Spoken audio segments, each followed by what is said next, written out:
मेरठ के सौरव राजपूत हत्याकांड ने देश को हिलाकर रख दिया।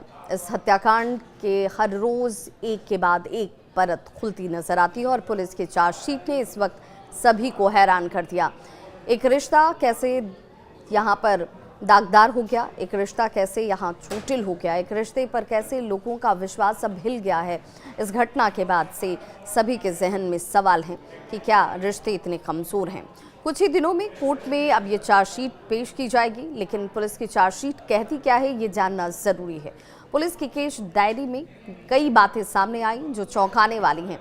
कई नई बातें जब सामने आई तो सवाल ये उठा कि क्या सौरव की हत्या में मुस्कान जो शामिल थी, क्या मुस्कान को सौरव से इतनी खिन्न थी, क्या सौरव को लेकर मुस्कान के जहन में जहर भरा हुआ था, क्योंकि कोई शख्स किसी को इतनी बेरहमी से जब मारता है और उस पर खुद अपने हाथों से कई बार वार किए गए, जो कि रिपोर्ट कहती है, इससे ये साफ जाहिर होता है कि मुस्कान को सौरव के लिए ज़रा भी प्रेम या मोहब्बत नहीं थी। सौरव की हत्या में मुस्कान और साहिल दोनों बराबर के दोषी बताए गए हैं।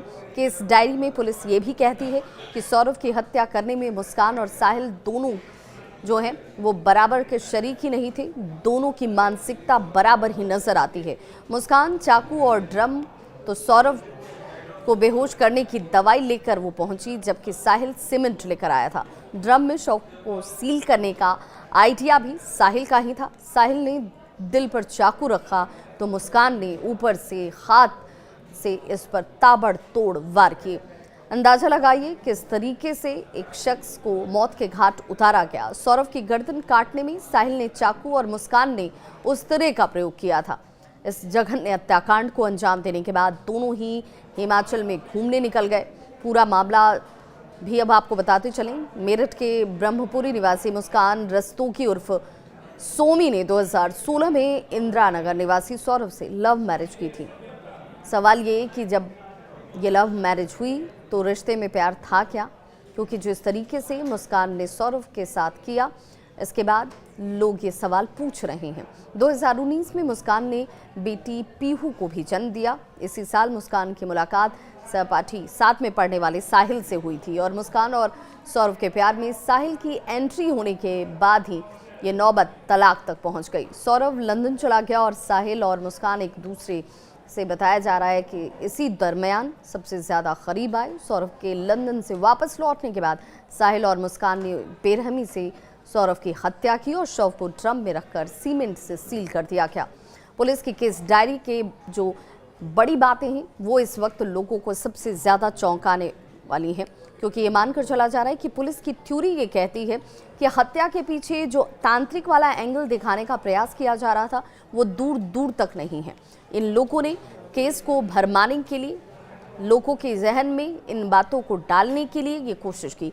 कहीं तांत्रिक की कोई भी भूमिका यहाँ दिख नहीं रही। प्रेम प्रसंग की वजह से ही साहिल और मुस्कान ने सौरव की हत्या की। मुस्कान साहिल से शादी करने की जिद पर अड़ी थी और इस वजह से ये हत्या को अंजाम दिया गया। साहिल से शादी करने के लिए ही मुस्कान ने सौरव को अपने रास्ते से हटाने का फैसला कर लिया था। पहले भी मुस्कान और साहिल जो है वो घर से भाग चुके थे और तब बात तलाक तक जा पहुंची थी। इस हत्याकांड में साहिल शुक्ला और मुस्कान रस्तोगी के अलावा कोई तीसरा शख्स शामिल नहीं था, ये पुलिस की केस डायरी कहती है। अब इस केस डायरी को कोर्ट के सामने पेश किया जाएगा और ये मानकर चला जा रहा है कि दोनों को ही सख्त से सख्त सज़ा इस पूरे प्रकरण में मिलेगी, क्योंकि दोनों इस बात की जिद पर अब भी अड़े हैं कि दोनों को एक ही सेल में रखा जाए। दोनों साथ साथ रहना चाहते हैं। हालांकि पुलिस की तफ्तीश ये कहती है कि ऐसी मानसिकता, ऐसी सोच और ऐसी प्रवृत्ति के लोगों के साथ सज़ा ऐसी होनी चाहिए कि ऐसी सोच पर विराम लगे, ऐसी मानसिकता पर विराम लगे। अपने खुद इस बात से अब पल्ला झाड़ चुके हैं कि भाई उनका ऐसे लोगों से किसी तरह का कोई संबंध है या इन लोगों के साथ किसी तरह की कोई नरमी बरती जानी चाहिए।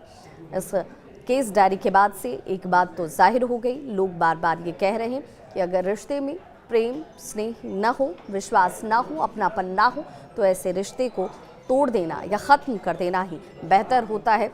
किसी शख्स की जान लेने का अधिकार किसी को नहीं है। इस खबर पर क्या है आपकी राय, बताइएगा ज़रूर। मैं आपके होस्ट और दोस्त विभा।